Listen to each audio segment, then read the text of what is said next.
Do I know my value and my self-worth? Wow. That used to be a question I asked because growing up, I don't think I did. And I say that because there was a lot of things about me that were different from most children. I had very serious learning disabilities because there was a problem with my hearing and my sight. I started wearing glasses at a very young age, like 4 or 5 maybe. Yeah, I think like right between 4 and 5, I started wearing glasses because I really couldn't see anything. And I was diagnosed with being clinically and legally blind is what they told my mother. And I wore these glasses in those times.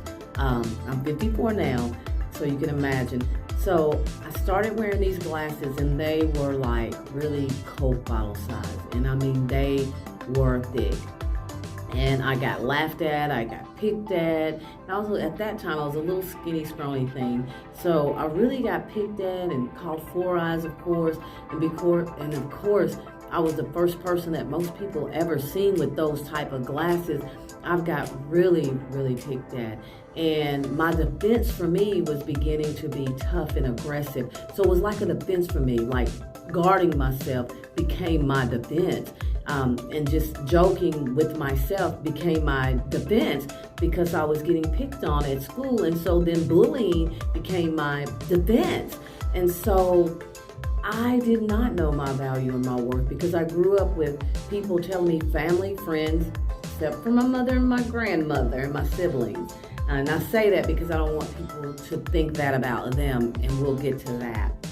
But I grew up with people telling me that I was not going to amount to anything. I grew up with people not wanting me around because I was a problem child, because I was acting out, because of the people who were telling me that I was worthless. I would be like mouthy toward them and I would get smart, and there was no telling what would come out of my mouth. And I was hateful and honoring and mean because that's what was given to me. And that's how people treated me. And they didn't understand that there were some things going on in my life, and therefore there was some things going on in my heart and in my mind. So I really did not know my worth. I did not know my value. And I thought that my life was gonna be like nothing, that I wouldn't amount to nothing. And I was going through life like that for many years before I was even a teenager. Those were my thoughts. So being a young child and having your thought pattern already developed in a negative way is not good. So when I became a teenager and I realized that me being funny and my theatrical gifts and me loving media and drama and skits, it was a way that was attracting to people. It would attract people to me because I could play these characters and do these voices that they liked that. So I made that my home. I made all of the theatrical, the writing, the plays, the skits and drama, the cheerleading, everything that I could do better than someone else. I made that my home.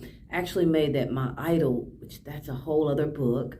And then that's when I started building some worth.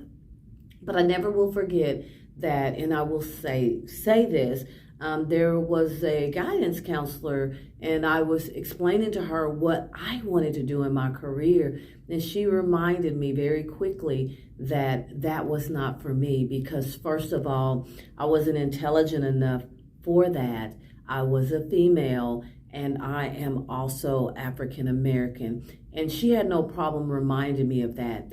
Do I think she said it because she was purposely mean? Probably not.